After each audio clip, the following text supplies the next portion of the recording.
He is no more in that hospital, he has resigned.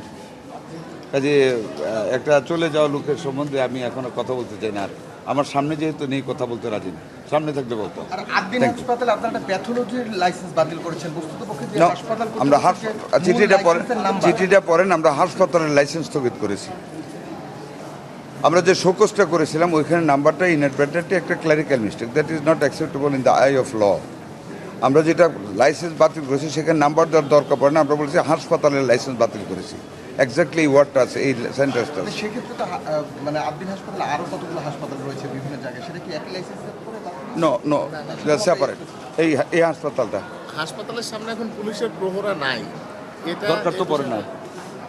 আমরা তো হাসপাতাল বন্ধ করে দিয়েছি, কাজে আমরা কেন পুলিশ রাখবো এখানে? আর আপনি বলেছেন পোস্টমর্টম করেননি বাবা মায়ের, সেক্ষেত্রে পোস্টমর্টম ছাড়া কি আইনি পদক্ষেপ প্রপারলি করা সম্ভব বলে আপনি মনে করেন?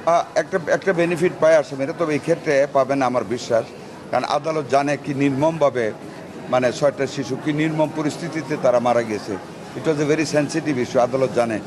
আমার বিশ্বাস এই বেনিফিট আদালত ওনাদেরকে দিবেন না, কারণ একটা ফৌজদারি মামলা হয়েছে ওনাদের বিরুদ্ধে ডিসিস্টের পক্ষ থেকে। তার মানে কি অপরাধীরা বিচার পাচ্ছে? আর সেটা আদালত সিদ্ধান্ত নেবে।